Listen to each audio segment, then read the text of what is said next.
Jeff, the floor is all yours.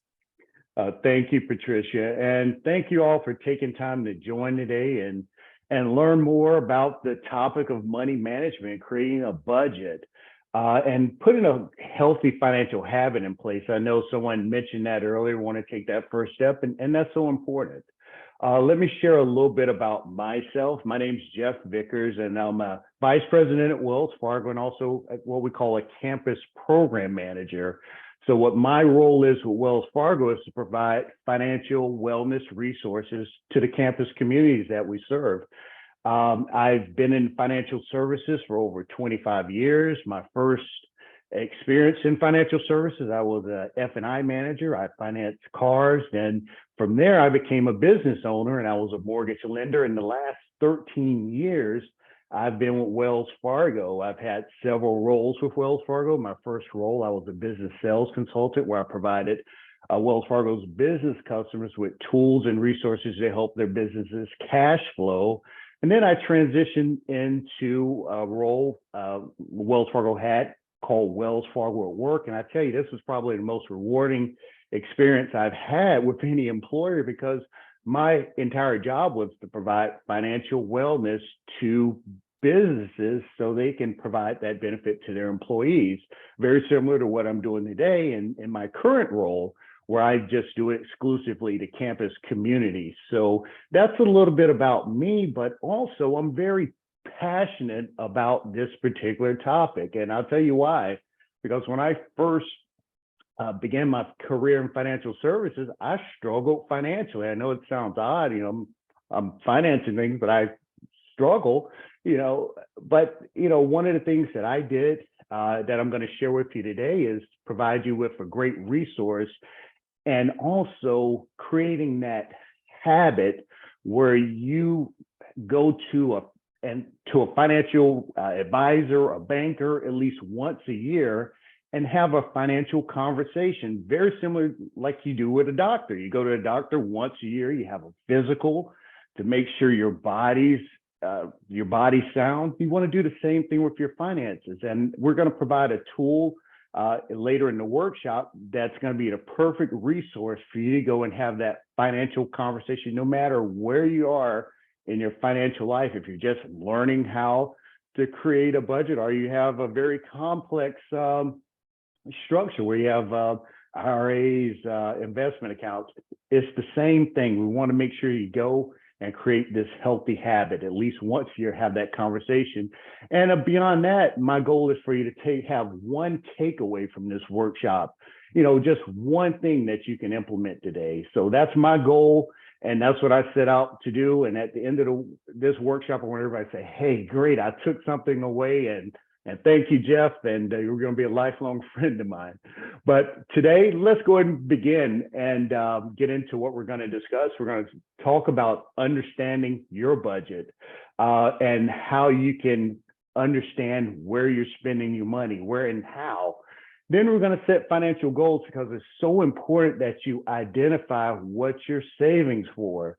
It can be things like a vacation, paying down loans, saving to buy a home or retirement. We have to have some sort of goals that we're working towards.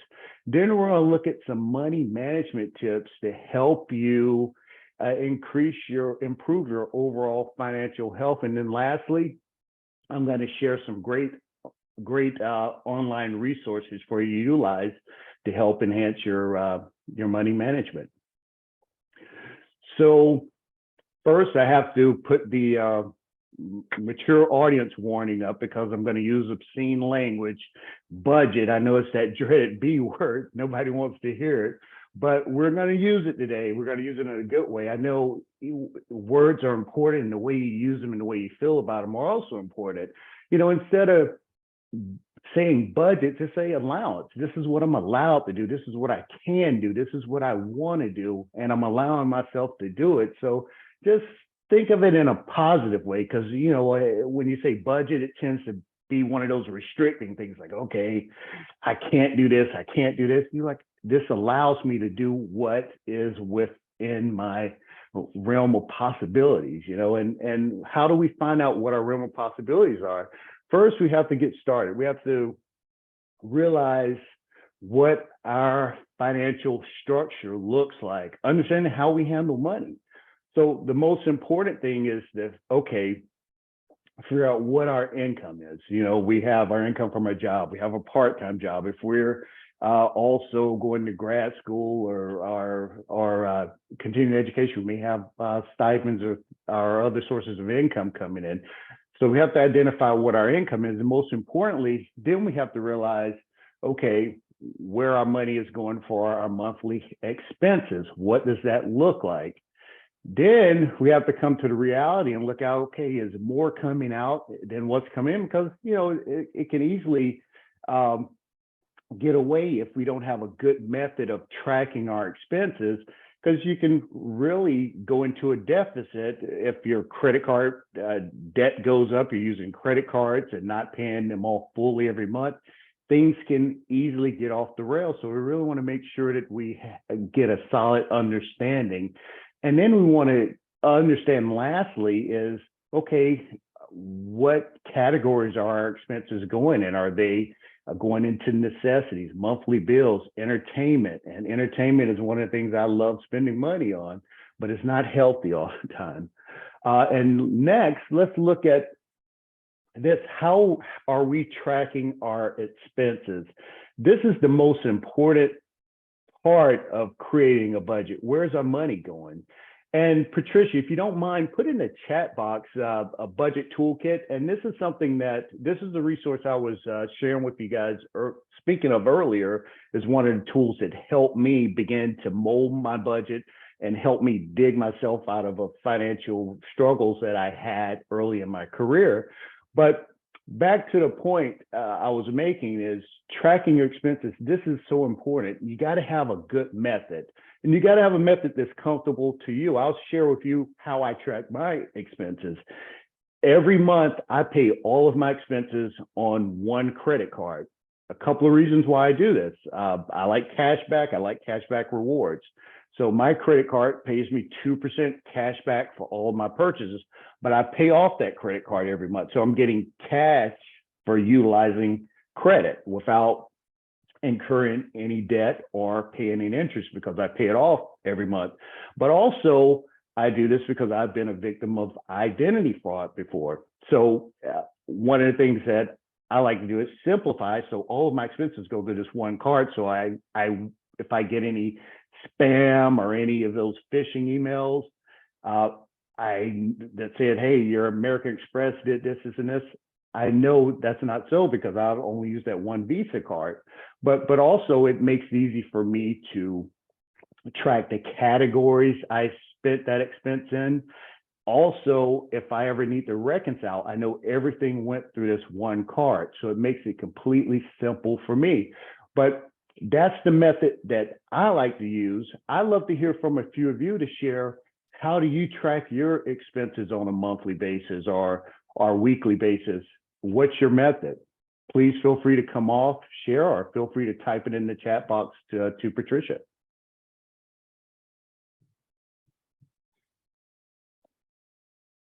So Lynn mentioned Mint app.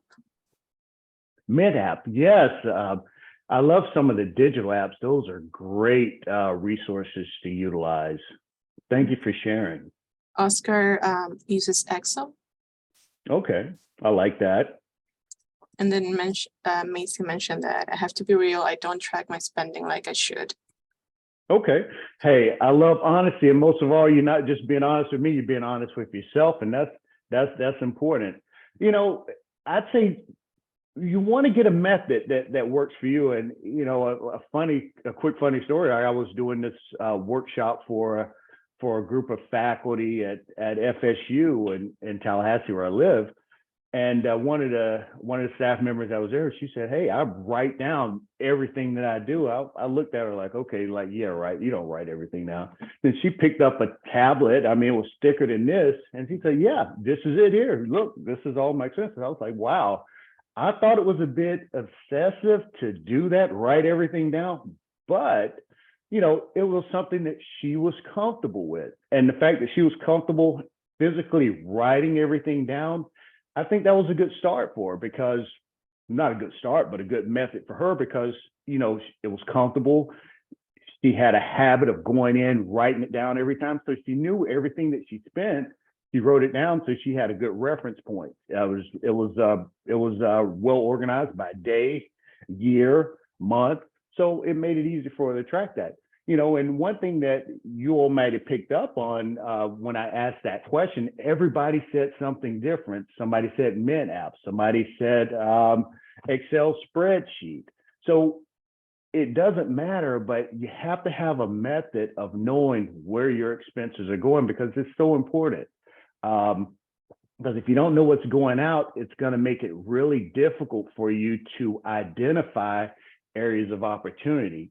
Because like if we look at this slide that's up, we have to think about, okay, what's our essential expenses? Then what expenses do we have that are not essential? These are the fun things, and it gets away from me. I'll give you a quick example. During the pandemic, you know, just like all of you were probably working from home, and I went through the budget toolkit that I had Patricia send everyone, and I realized, okay, well, you know, I have more money in my account being home for 2 years, and I began to analyze and realize why.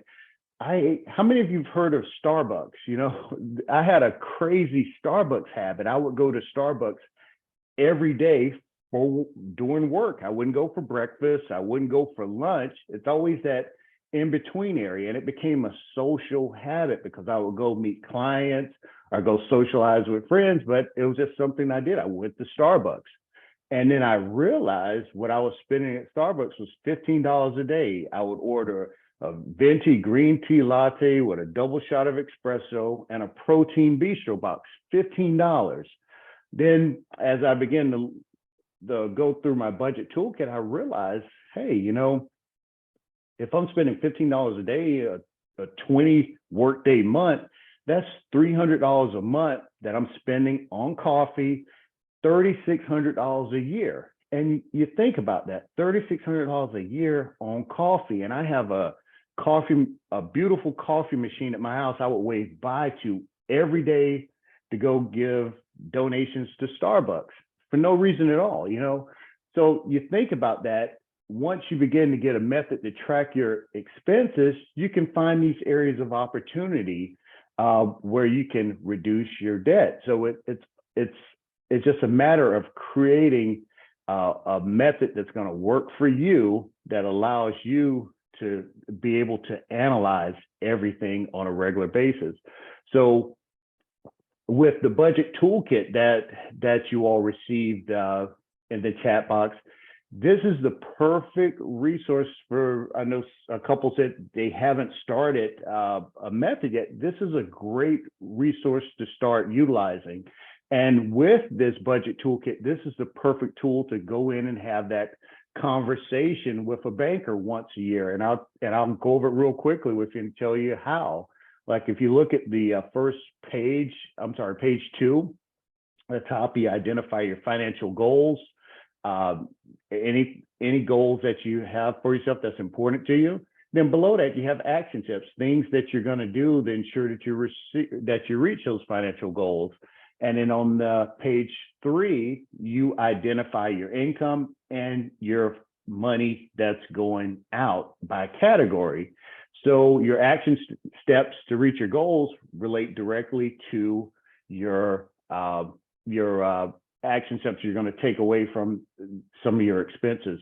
So like I said, this is a great resource to utilize, and I encourage each of you to use it. And regardless of where you bank, you can go in and have that conversation with that banker or financial advisor because you identify the financial goals that you're working for, and that financial expert can say, hey, you know, based on the information you're sharing, you're on track, or based on the information you're sharing, we need to make this adjustment.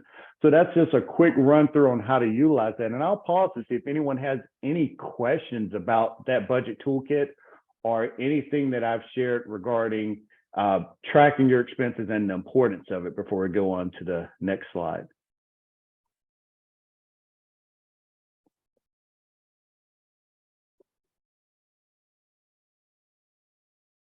Okay, let's, People are just saying thank you for the resource. oh, awesome. And now that we want to begin saving, when someone says, hey, let's save money, you're like, okay, well, what am I saving for? You have to identify things, and that gives you this kind of like a GPS in your car. If you have a goal that you're working towards, you have something that you're guided to. We have goals, we might get off track, but as long as we identify, hey, I'm saving for this, I'm working towards this, you need to get back on track. Just like the GPS, you get off track and say redirect, need to redirect, so you get back on course. The same thing. So you have goals that keep you pointed in the right direction. And when you start savings, I always say think of it in three buckets. General savings, always start out with that general savings, because that helps you establish your other buckets, like your short term and your long term. So what I would say, if you're just starting savings, I would say identify a target. Let's say I want to save $3,000. And once you save $3,000, then you begin working those other buckets. I'll give you an example, like for short-term savings goals, like on the screen, you'll see emergency fund or vacation. I believe that emergency fund, that should be like that what if it happens, or Murphy's Law fund, because, what if your refrigerator goes out? What if you have a flat tire? Like I have, run flat tires on my car, and it's like an annual fee I have, because with those run flat tires, they're the most expensive tires in the world, but I swear they have magnets in them that attract nails, because every year I have to replace them. So I have a fund that I have for my tires. So you want to identify some short-term goal, but also always have that emergency fund. And we're in the time where things happen. Was it like every 10 years we have a pandemic? We had the Great Recession in 2008. So always have at least 6 to 12 months of living expenses saved as part of your emergency fund, because you never know, if something happens that impacts you where you can't work for a period of time. At least have that emergency fund set aside to help you through a period of something unexpected happening. And then long-term goals, these are going to be things like paying off your house, preparing for to buy a new car, or something along the lines of retirement. So those are the three buckets. I would say, let's start our saving habits this way, base it on a general savings, then branch into the other two categories as you begin to further develop your budgets. And I'll pause there to see if there's any questions from anyone. We had 2 comments. Nicole mentioned that she loves the action steps that's included in the budget tool. And Shantae had the same experience you mentioned regarding prior cars. I'm sorry, what was that last part? She had the same experience with like older cars that she owned. Yeah. I don't know. It's something about those tires. And I think one of the important things is to think of your finances like you're operating a small business. I mean, because actually it is, and businesses need cash flow to survive. So do we. So this is a quick way to calculate, simple way to calculate your net cash. You have your monthly income minus your expenses, minus your potential savings, and the cash left over is going to be your cash flow. And when we look at cash flow, it's going to be zero, which means you're breaking even. You're not, you don't have money left over to save, but you're not going into a deficit. Then there's a situation where you're positive, which is great. That means you have more money left over. You can begin saving more. Then if it's negative, that's great too, because now you have an opportunity to find ways to save so we can get positive. So those are going to be the 3 outcomes from net cash flow. So now let's talk about setting financial goals. And like I just said a second ago, you know, your financial goals, those are your arrow pointing you in a direction for what's important to you. So the questions you want to ask yourself, what's important to you? Because if it's important to you, you're going to save for it. You know, that's the why. That's the why behind you're going to do it. And then you also have to think of, okay, what would I like to save for? Is it that house? Is it that new car? Go run flat tires? And then, you know, you think about it. What are your financial goals? I mean, ultimately, what's your financial future? What do you want to do? One thing I always say is think about retirement. Do you want to retire 10 years, 5 years? And when you think about retirement, how much money do you want to have in the bank when you retire? I'd love to see a show of hands. How many of you have worked with the financial a retirement calculator to throw a number in to tell you how much you need to have saved when you're ready to retire? I'd love to see a few hands or someone come up and just say, hey, they've tried it and what their thoughts were around it.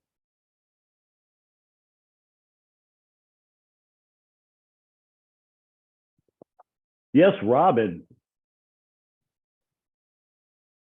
You've tried it? Yes, no, I tried it, and my takeaway was that I need to save more.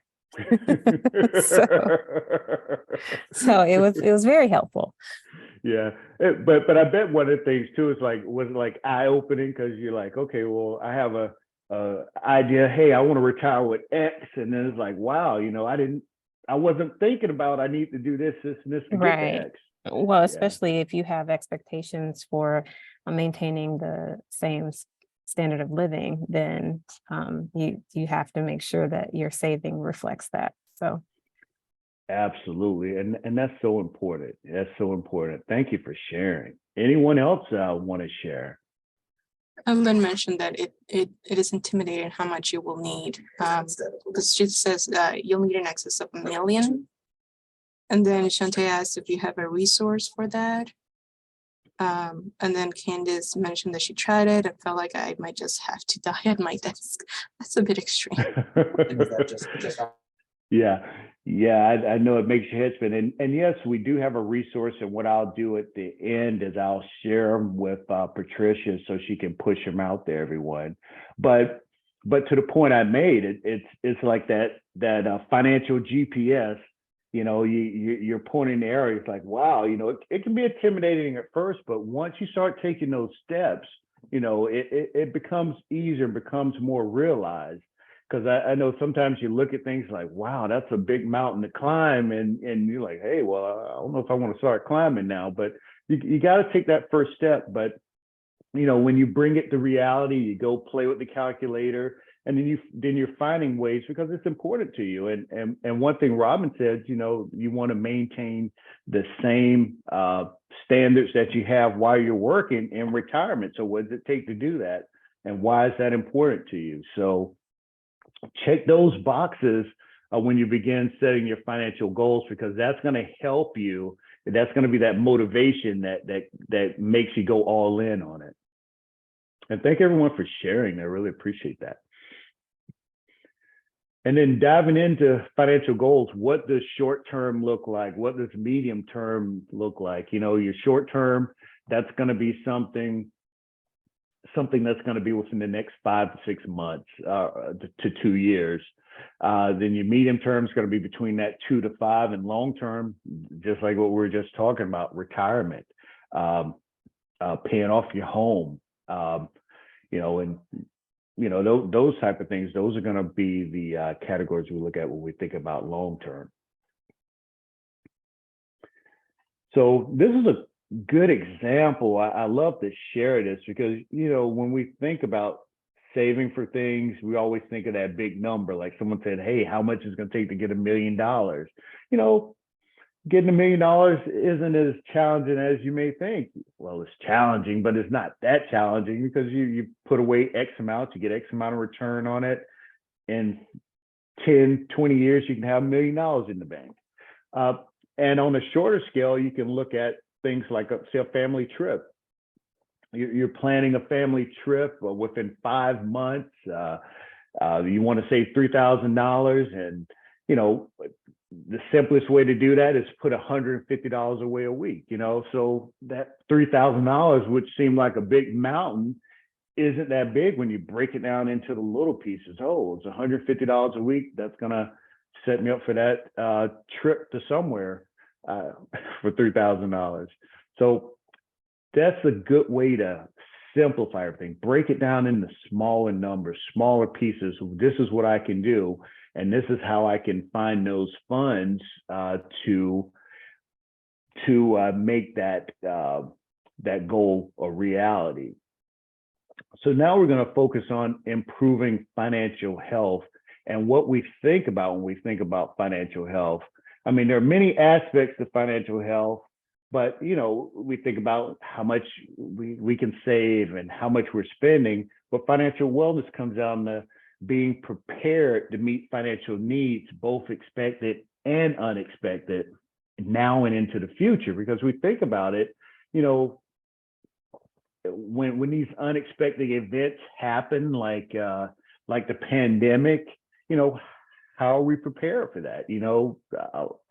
I've worked with many people that couldn't work for a year or 2 years, and things like that have a huge impact on not only your financial health but your physical health, because you can't meet your obligation and the stress that comes along with that. So being prepared to meet those challenges is being sound with your financial health. Murphy's Law happens. It happens all the time, but you don't want it to impact you in a way that's going to be detrimental to you financially and also physically.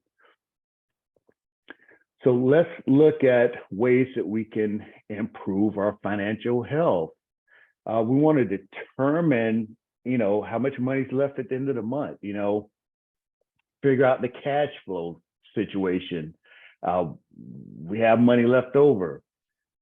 Can we put it towards our savings? Then we want to make sure we categorize our expenses. Once we're able to do that, that helps us identify opportunities. Then automate your savings. I'd love to see a show of hands. How many of you utilize automated, have direct deposit go into your savings in a separate location? And I'll give you an example. Like what I do is I have of course, I bank with Wells Fargo, of course, but I also use other banks, and I have money to go there to save because it's out of sight. Like, although I can go in my Wells Fargo app, I can see everything. And, that sometimes it's like, oh, well, I have an extra here, but hiding it from myself, sometimes that helps out a lot, have money I don't know about. But I'd love to see show of hands, or somebody want to comment that they might have a habit that they use where they have automated savings themselves. I saw Candace raise her hand. Awesome. I actually don't have like an automated plan, which you just gave me the aha moment with that. What I typically will do is just transfer as much as I can into savings. But I like the fact that you said it's out of sight, out of mind, because that's the first thing you go to when, or at least I do, when there's a shortfall someplace else and I'm trying to get out of that habit. Yeah, and that's good. I couldn't trust myself to do that every month. I'll start out, but then it's like, okay, well, maybe I don't need to do it this month. Right, exactly. Thank you. Yes, sir. But yeah, thank you for sharing. Yeah. Of course. Nicole says she has her savings at a separate institution that is automated. Macy does automatic transfers into a savings account. And Nicole added that she's trying to make sure that every dollar has a home. Oh yeah, yeah. I think the set it and forget it method it makes it easy, and it takes out all those temptations, that come up in our mind. Like, wow, I can renovate this room or something, So yeah, thank you all for sharing that. But yeah, good shares. We do have a question. Macy Yeah. asked, are savings account the best method to save for the short term? She keeps hearing talk about bonds and CDs, but it's not sure about those. Yeah, and I would love to answer that deeply, but I can lose my job because I'm not licensed. But in our session that we're going to have with our financial advisor, he'll be able to go into in depth about those different vehicles, because you'll find that each one has different risk levels and different impacts. So he'll be most suited to answer that question because he is a licensed financial advisor, and be able to go in a little bit more in depth than I can. But one thing that I would say is just, do your research. And, everything has a potential risk to it, but, some are extremely minimized. So you want to make sure you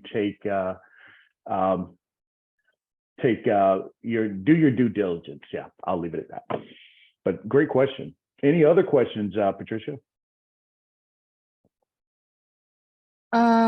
What do you mean by move beyond the basics in terms of savings? Well, getting creative with your money. So one thing that I mentioned earlier in my method on how I track my expenses, I get cash back through credit. So one thing that I do is, I don't know if you all missed it earlier, but I'll pay all my expenses with one credit card. I'll pay it off every month, so I'm not accruing interest. But by doing that, I'm getting 2% cash back. So that's a method of me getting 2% on all my monthly expenses.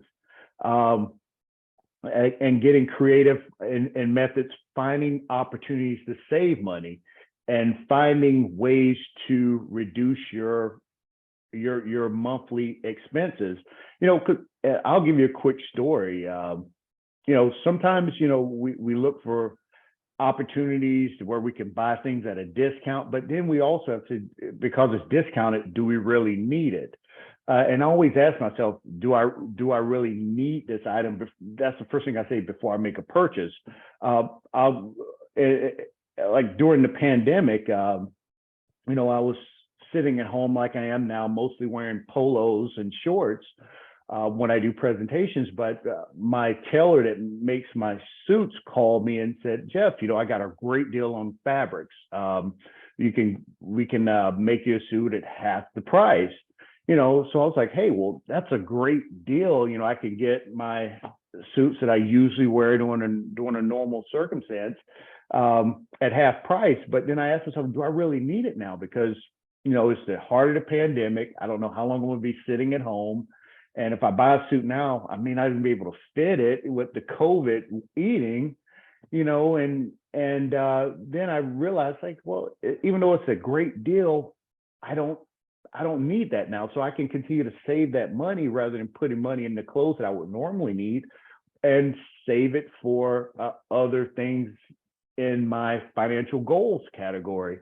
So moving beyond the basics, that's when you start finding opportunities to save money rather than being reactive. You're being really proactive in your saving strategy and also finding opportunities to save more money. So I hope that was a little clarity there. And did that help? Yes, thank you so much. Thank you. And let's dig a little deeper. If we don't have money left over, it's sometimes it's creating a budget isn't easy. Changing any habit that you have isn't easy, because when I struggled a lot with finances, I felt really comfortable. I made great money, but I would always find myself, being more of an impulse person. Hey, I was out, I saw something I liked, I buy it. Hey, I want to go out to dinner, I do it. Just no restraints, just no limits. So I did everything I wanted. But was that healthy for me? It felt good. It satisfied that urge, but it wasn't what I needed to have my healthy financial habits, or having that structure that I wanted, and not be in a paycheck to paycheck situation. So, I think we all can get creative in a sense and find opportunities. So we have to look at this is going back to the first beginning of the presentation. we have to find out where our money's going to find those opportunities. Just like I gave you the example of me and Starbucks. I mean, last 10 years before the pandemic, that was a habit for me. So 10 years, whoa, I'm just realizing that's $36,000 on coffee, you know? I didn't realize that till I sat down and looked at it, and I do budgets, you know. How did I miss $3,600 in coffee? You know, it doesn't make sense. And so by really analyzing that and looking at what we're doing on a regular basis, it opens up those opportunities. So that's the most important thing. And that's why I say it's so important to write it down, get your credit card receipts. And if you, whatever bank you're with, every bank should have some sort of resource where you can go, as long as you're spending everything through their portal, or if you have a credit card that you use, like I mentioned, you should be able to pull a report every month and see all of those expenses. They're categorized perfectly for you. That's going to make it easy. You can easily say, hey, well, Starbucks is hitting too much, or Chick-fil-A is hitting a lot, you know? So these are things that you really want to make sure you identify, and that's the importance of it. Then you can get into eliminating and reducing things. So you can't do one without the other. You know, you say, okay, well, a question I always get when I talk about Starbucks is like, well, if it wasn't the pandemic, could you have easily given it up? And I think about that. I probably couldn't have completely given up Starbucks, but I could have reduced it. I could say, hey, well, it's going to be a reward. I'll go on Mondays and Fridays or Wednesdays and Fridays and just change that. I mean, I wouldn't have saved the whole $3,600 a year, but I would have saved, I wouldn't have been spending $3,600 a year. So I could have reduced that. So, you know, and that's where I go back to the beginning of the presentation. And when we talked about that ugly word, that profane word, budget, if we could use it as an allowance. It would allow me to celebrate my successful week at Starbucks on a Friday, or it would allow me to go 1 day or 2 days a week to Starbucks because I've structured myself in such a way to allow myself to do that. So that's one way to look at it, and a way to put a positive spin and a bow on it. And another thing to look at too, you know, is how can you increase your income? Is there other opportunities to get additional income? One thing that I've been doing and found during the pandemic, created a lot of good habits during the pandemic. I started selling things on Mercari and eBay. These are like things around the house that I no longer need, and they found a new home and I can get paid for it. So, you know, doing things like that are good passive ways to create income. You know, things you don't need, why keep them around? Get some money, reduce the debt, and make it easy. And then one thing to always think about too, if you're in a situation where you incur late fees or any type of fees, if it's paid, it's like, hey, well, I know my check comes in on the 15th, the bill's due on the 14th. Well, is there a way that, you know, you might be able to adjust it out to eliminate that fee? Because you look at the late fees, they can easily be anywhere from $15 to $40 a month, depending upon the item. So make sure those aren't things that are affecting your budget as well. And I'll pause there and see if anyone has any questions about, you know, still may have a challenge or concern about money left over or opportunities to find it.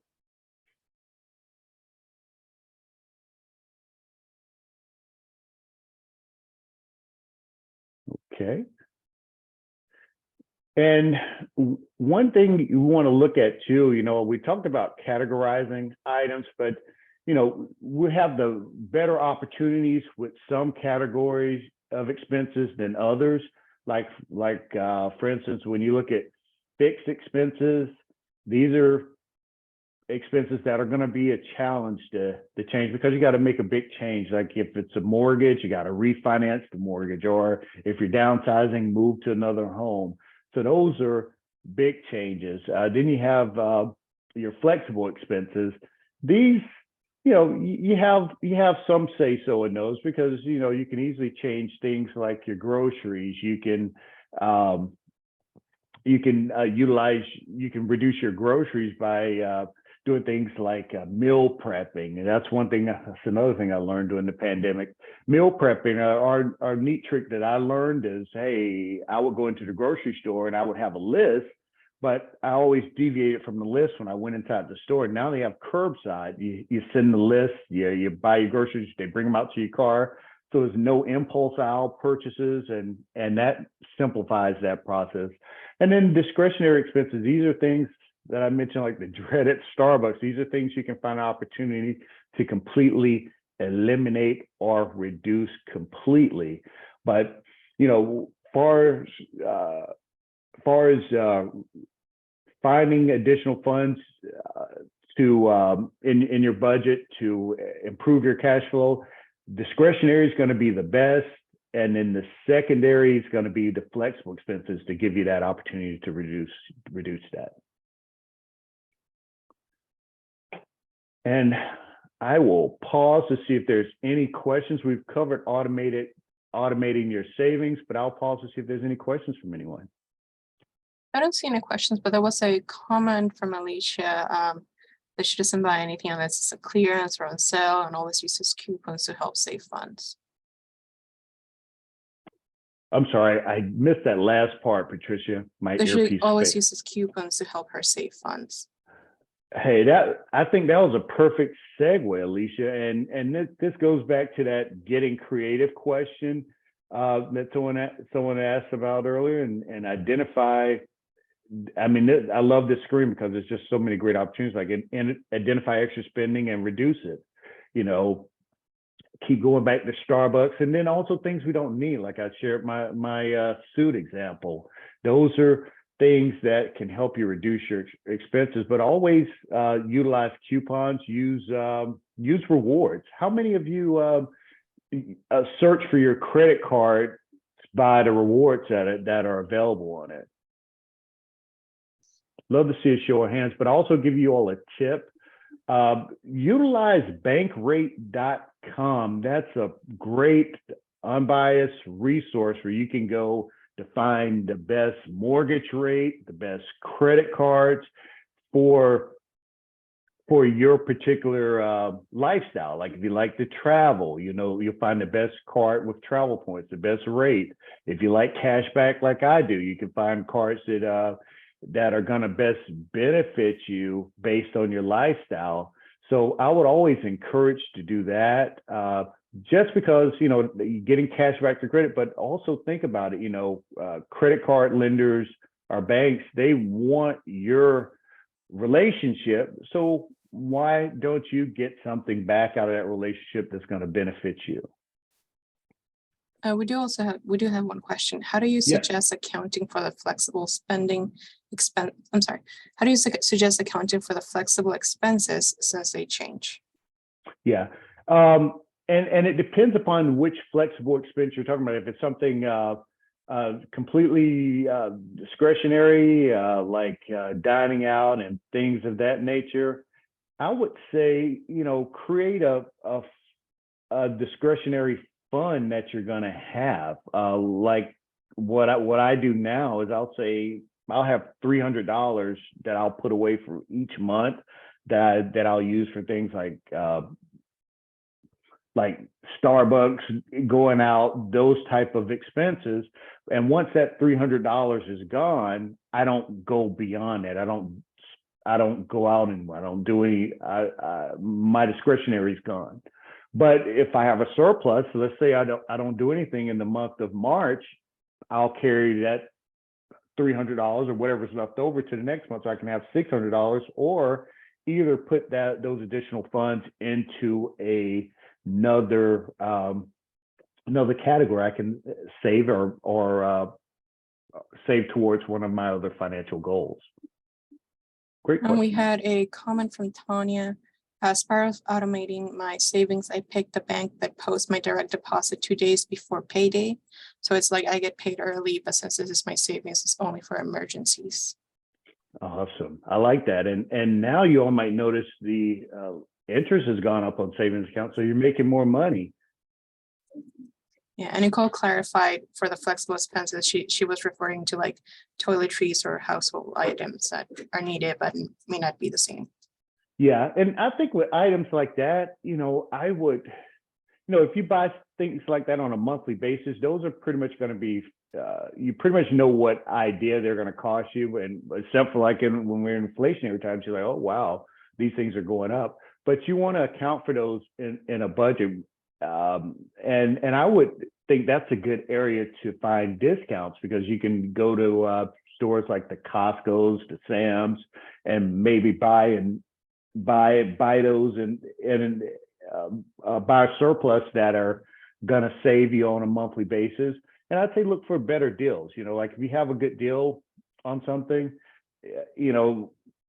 I'll look across 2 or 3 stores. Like I'm constantly going between Publix and Target and Costco. Those are the go-to stores. And I look, and sometimes some of the other grocery stores, I'll look and see, hey, if they got a special, I'll utilize that opportunity. But I say find a day where you can look at coupons and rebates. Who has the special on those items, and that will give you an opportunity to find savings on some of those items that you mentioned. I hope that helped.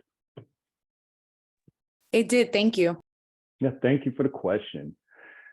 And I am getting close to time, so I will leave you with this. You want to make sure that you check your budget on a regular basis. I mean, if you have a good automated system in place, you can easily check it regularly. Like anytime I spend something, I'll go in and look, because I'm using that one credit card, making sure everything's on track, nothing's funny. But get a solid method in place that's going to help you stay on track, and always register and make sure you're still working towards those financial goals. So in quick review today, I hope I was successful in talking through understanding your budget, the importance of setting financial goals, and ways that you can improve your financial health, and leaving you with a few online resources. I know you may or may not bank with Wells Fargo, but if you do bank with Wells Fargo, these are resources that you can utilize to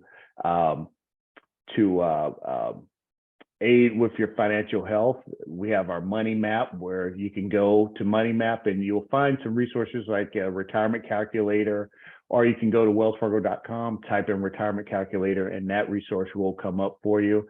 But it's a great resource to be able to track where you are in real time based on your expenses, to help you keep your budget on track. And if you don't bank with Wells Fargo, your bank should have something similar, yeah.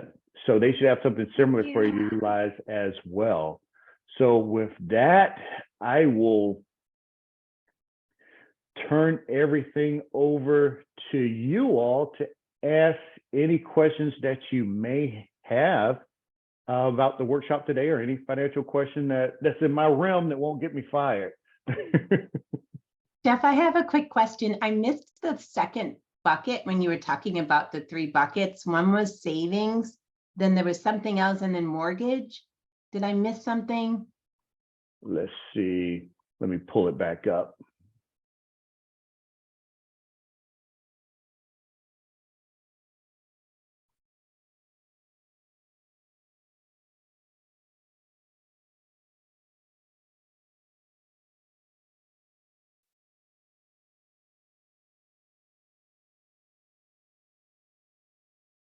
Which screen were we on, Alicia?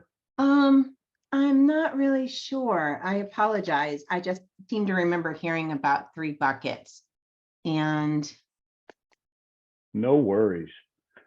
it's okay. I can always go back and try to go through my notes again. I was writing frantically, and I just like, what was that? What was that last one?